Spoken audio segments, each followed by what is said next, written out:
Welcome to Seared. Welcome, Brew Crew. I trust you have maybe a coffee in hand, or maybe, I don't know, a tea, some mocktail, or hard liquor.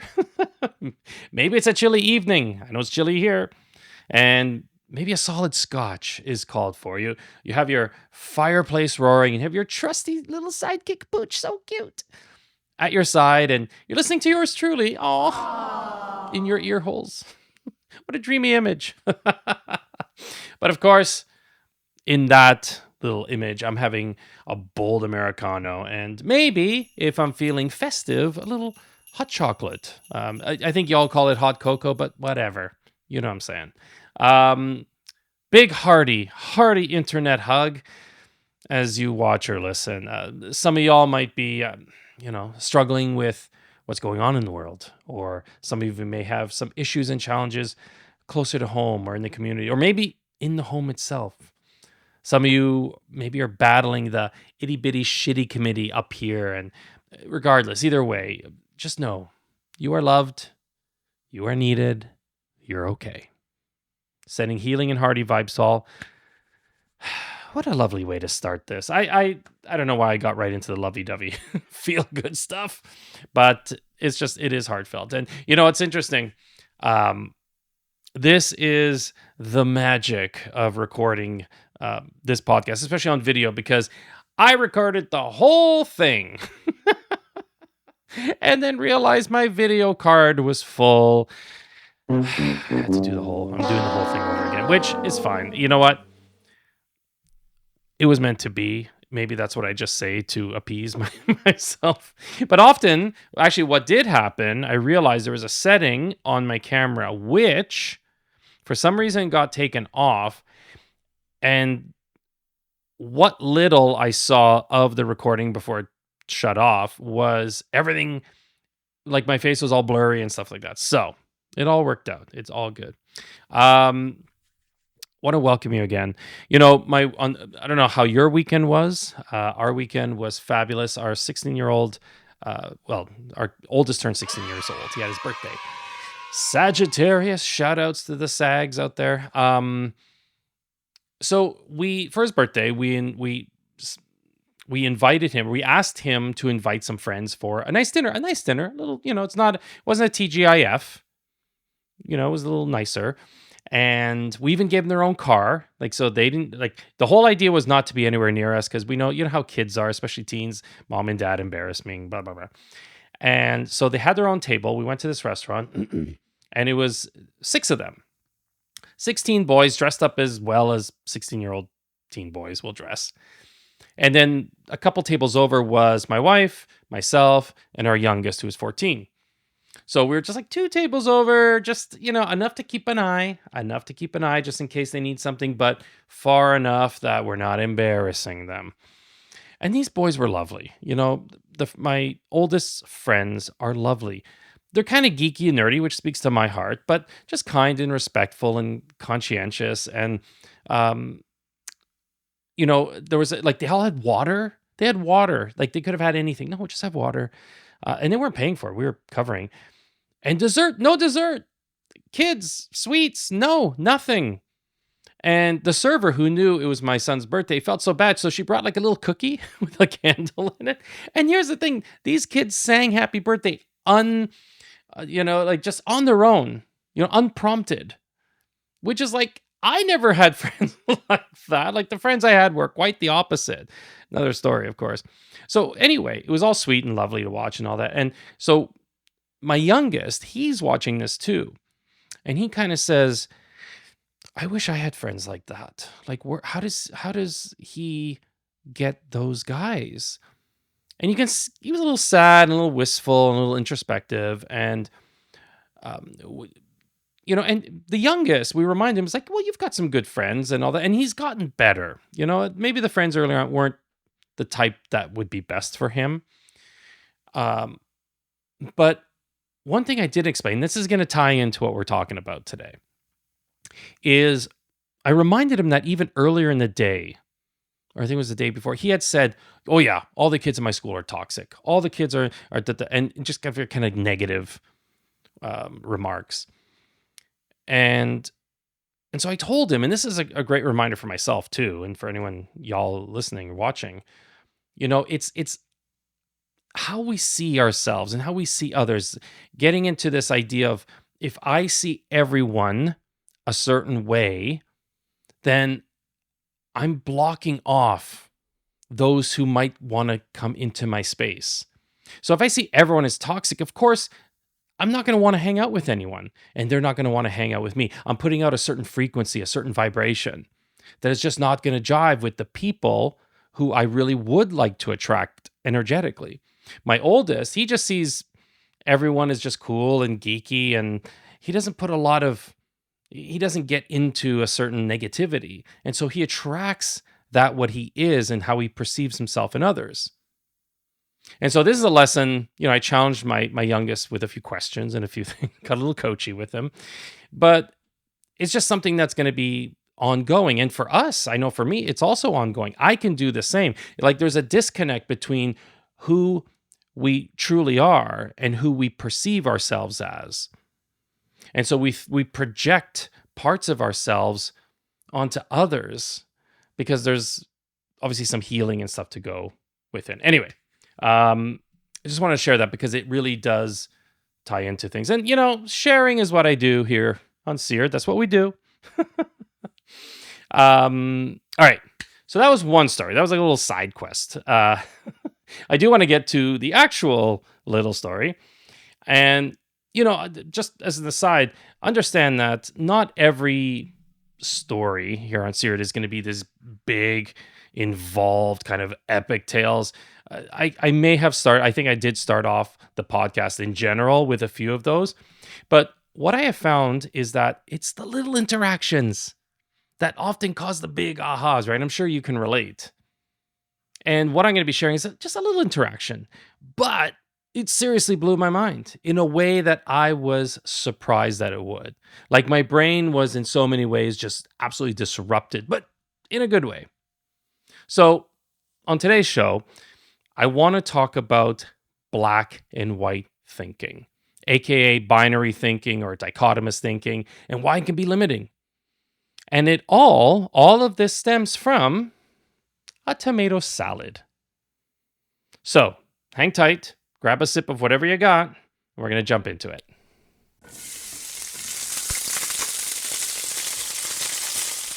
Menu development. It's an art and a science that involves a lot of variables.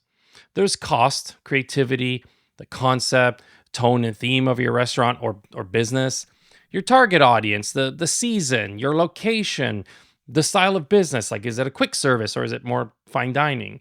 Aesthetics, the balance of menu items, manageability, and way more. Like, you never thought so much would go into a menu, but there is.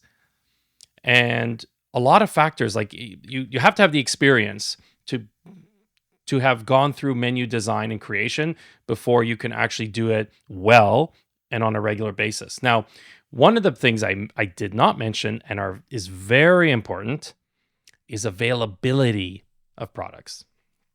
So I was working at this large establishment, and when I mean large, I am talking about it being a $30 million operation. I think 32 when I left.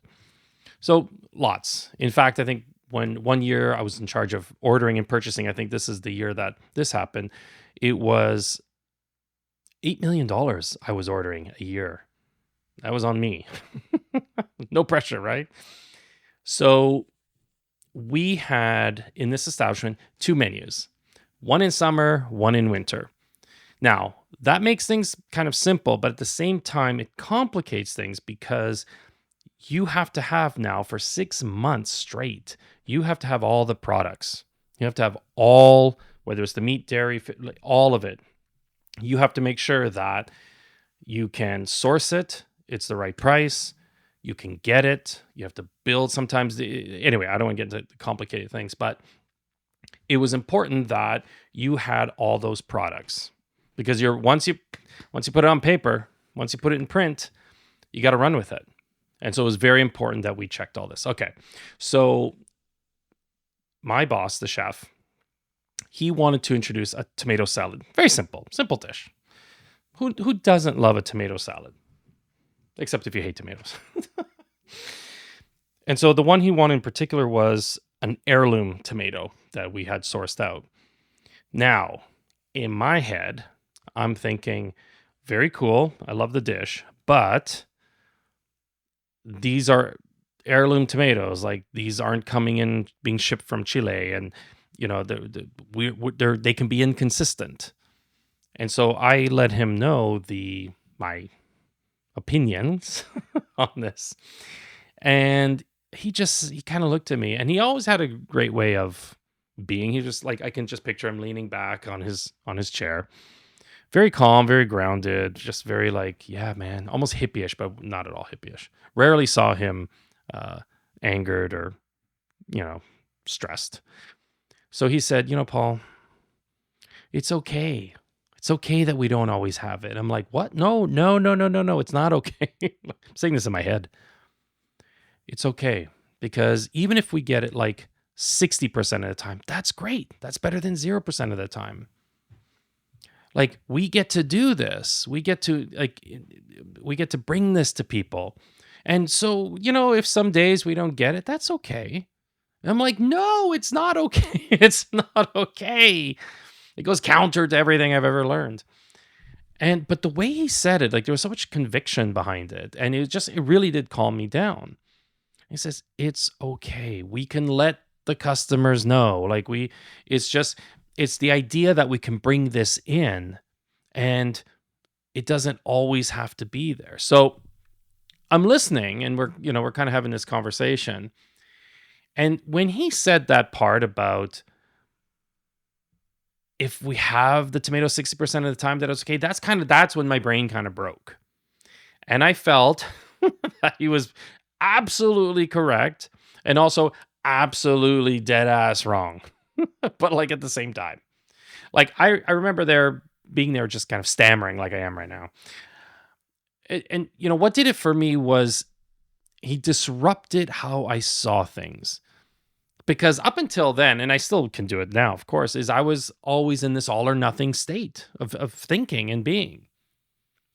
Now, where I saw that he was wrong, at least at the time, was the part of integrity. Like, it had been pounded into my head since I was an apprentice that if the menu says XYZ, you better have XYZ always. Always is an all or nothing word. Not having the item was not an excuse ever. You did everything in your power to get those ingredients, even if it meant jumping a ship to, I don't know, Norway or whatever. Like, I know so many chefs who would flip out if we had to 86 a dish. Like, I would be afraid to tell, a chef that, oh, I'm out of the couscous, or something, because they'd freak out. So we'd have to, I didn't want to 86 them. Now, sidebar here, 86. Now, if you don't know what 86 is, 86 an item, it means that that item is no longer available for the evening or the time, whatever it is. And I was thinking about this story for this podcast. I was thinking, like, where does this come from? And so, of course, I had to dive in. If you know anything about human design, I'm a line 1. This is my line 1 at work, and it's okay if you don't know what that means. But anyway, so I was kind of looking. Now, listen, there are about 86 theories about where the 86 thing came from. They're great stories. I don't even know if I buy any of them. I mean, there was things about a type of plane shot down in the Korean War, to the dimensions of a coffin, to a light filter in filmmaking. Anyway, that made everything dark, and 86 inches to dig. I don't know. It was a lot. But there was a few that were hospitality related. And one was that in the Old West, the bartenders, they used to pour 100 proof booze. Like, what the hell? No wonder they was fighting with their guns. But when someone got a little too much, when over refreshed, as we would say, the bartender would switch to a lower 86 proof. And so that was a way of saying, you've been 86. They weren't kicked out, but they were 86. I'm not sure if I buy that one. Another one is Delmonico's restaurant had a large menu, and the 86th item was a steak, and that steak always ran out. And so again, they would say it segued and became this like, okay, we got to 86 this out, and it became the part of the culture and nomenclature. Now, the one that comes up the most is that there was a bar in New York, a speakeasy, because this was during Prohibition.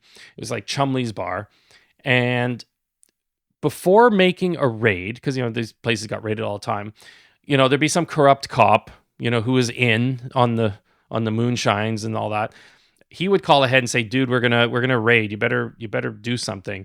And so the owner or the bartender would like 86 as customers. That means they would exit out of the back of the bar, which was 86 Bedford Street. That was the 86 Bedford Street door. So they would be hustling them all out the back while the police would be coming in the front. Anyway, I don't know if any of those are true, but I think it's interesting. Anyway, I thought it was interesting, so you got to hear it. Anyway, going back to the tomato salad. So again, there I am thinking he's wrong. Sit in your wrongness. You're wrong. You're wrong. Because the reasons I had was like, okay, you're gonna make us look bad, which is like, hi, ego. I also thought it was an easy way out. I thought it was a way of sounding good without actually following through. And that I was afraid people were going to think that we were bait and switching and we were charging them for the heirloom, but we don't have them. Like all of these things were going in my head as he was talking. But as I thought about it more, it started to make more sense. Like, why does why does it have to be so absolute? Like 60% of the time was better than 0% of the time. And if the servers did communicate to the customers that night, let's say that we didn't have them, so what? Maybe now we use hothouse. Like it would be on the guests to decide. Like we're not forcing anything on anyone. And so we can be of service to the farmers and the suppliers and our guests. We can showcase these tomatoes and maybe get more people out there purchasing them from small purveyors and in the hood and supporting locals and so on and so forth. So it didn't have to be so black and white. And, in the bigger picture, it helped me to see that we don't have to be 100% to be considered successful. Like, I just started going back to the gym.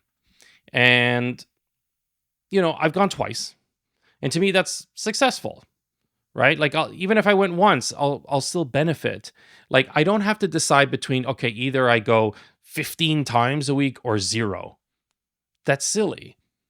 Like I'm flexible and I'm going to manage as much as I can. So it doesn't mean that it has to be all or nothing. I go once a week, maybe 1 week, maybe I go 4 times. It doesn't matter. It's the same kind of energy there. And so the tomato incident or story, it's not an incident. It gives me pause to think. Like, and for you, dear viewer and listener, where is all or nothing thinking being detrimental in your life? Because most of us have a balanced view of things, I'd like to think. But I would challenge that you have at least a few places where you have a rigid, black and white way of seeing things. I can't guarantee, but I imagine that you do. And so what's the problem with that? Like, whatever, what's the big deal of this dichotomous way of seeing the world? Well, there's a few reasons. Namely, off the top, it's never positive or rarely positive, right? Like this way of thinking makes us more prone to negative thoughts and jumping to negative conclusions. It's tied into like anxiety and depression, substance abuse, perfectionism, and more. And it tends to polarize situations and experiences and choices and people. And it leads us to place everything into like silos and boxes of good, bad, always, never, should, shouldn't, all those kinds of words. And the reason that's why it's not healthy for us is that in the end, it affects the way you see yourself in others. And it's rarely, like I said, in a good way. Just in the same way that my son saw everyone as toxic. It's not helping him, and it's not helping those other kids, they may not know he's thinking that, but he may treat them like that. Other ways this kind of thinking affects us is like decreased confidence and self-esteem, less willingness to take risks, or the feeling like you're a failure, maybe afraid of asking for help, or unable to see solutions or see a middle ground, a common ground, maybe a lack of self-compassion, less resilience, and the most importantly, the inability or unwillingness to forgive yourself. That's huge because it's rigid and relentless. It's in many ways the voice of oppression. It's a very oversimplified way of making sense of a world full of nuance and layers. In the end, it's self-defeating. So, how would this look, you may say? Okay, here's an example. Let's say you're a dancer and you've been practicing, rehearsing for a recital. And so you perform the recital and they're marking you that you get an 8 out of 10. So your all or nothing thinking says, you idiot, you're useless. You got 2 left feet. If you can't get 10 out of 10, then what's the point of you doing this? You're no good at this, right? That's not very kind or compassionate. You wouldn't say that to your kid. Or an example for me, I grew up in a house that was spotless. Everything was in its place. It looked like an IKEA showroom. Like, I kid you not. Now, when I got married and had kids, I tried to do the same, but it was impossible. It was impossible for me to keep the house spotless the way that I remember growing up. And I would get really upset. And one day I decide, screw this, screw all of you. I'm just letting everything, I'm not doing anything. Right? I'm taking my ball and going home. And what happened is that things got worse. Like, no one knew I was thinking this.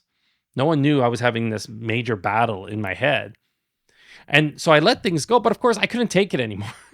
So then I went the opposite. I was cleaning like crazy, and I'm dripping sweat and resentment towards my family and myself for not doing a better job, et cetera, et cetera. All this because everything had to be absolute, had to be one way or another, and that's it.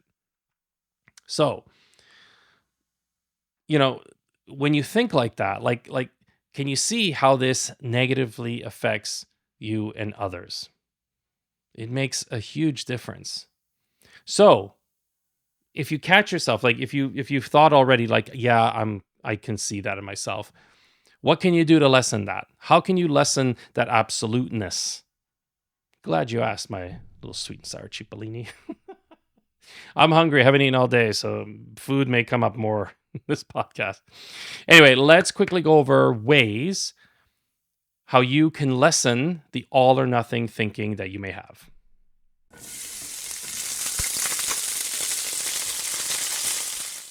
So, how do you get away from this way of thinking?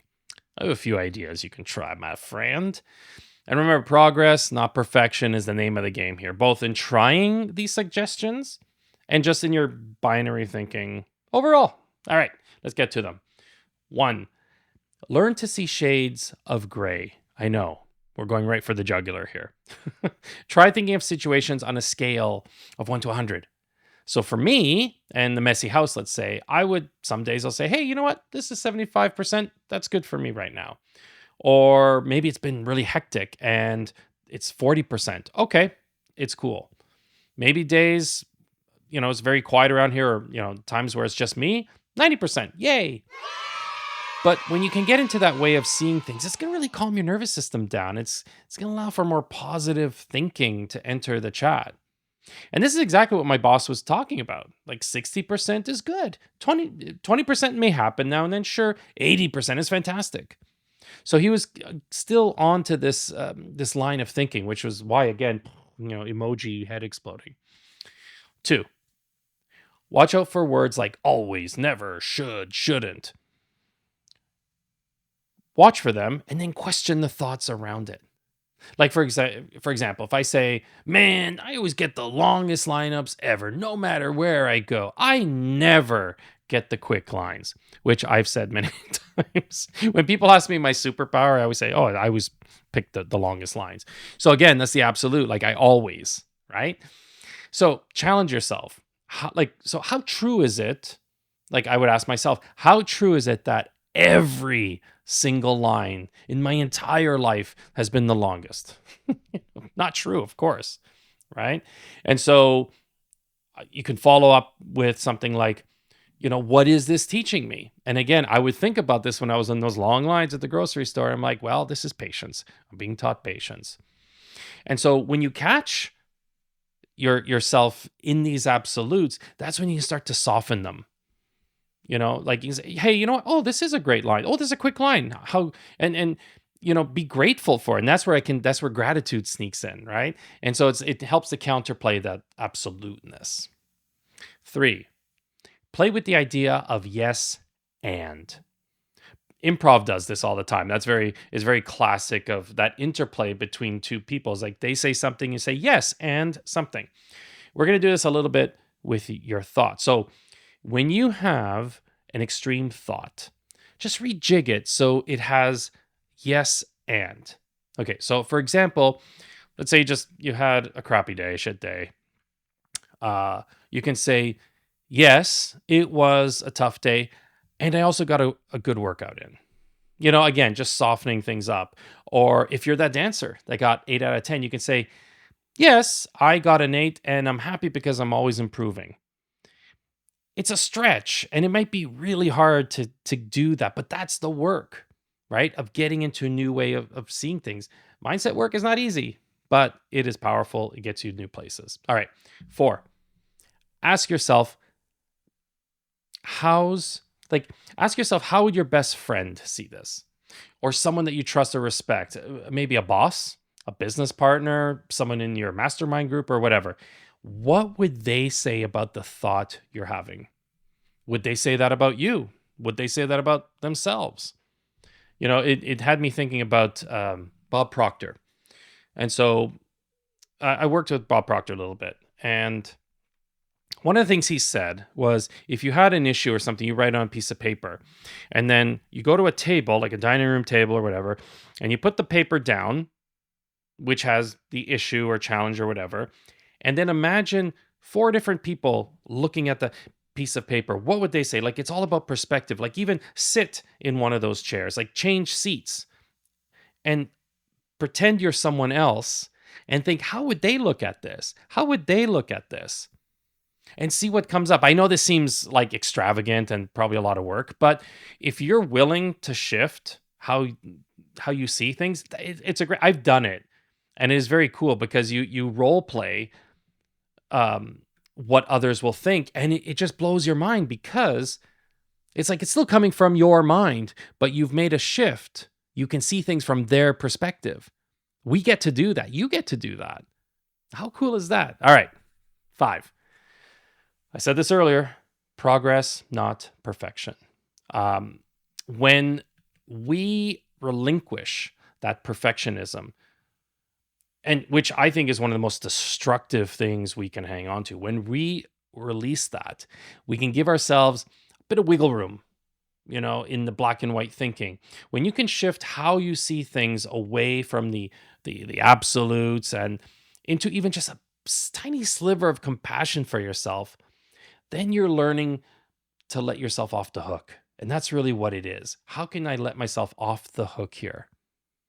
Because the other way of doing it, it's killing me. And it's not easy, guys. It's not easy. When you get caught up in the all or nothing, it holds you back from seeing opportunities, from seeing growth. And it can be something that happens, whether it's looking for a parking spot, or it can be maybe something bigger, like the way you see relationships, or even how you see your entire life in its entirety.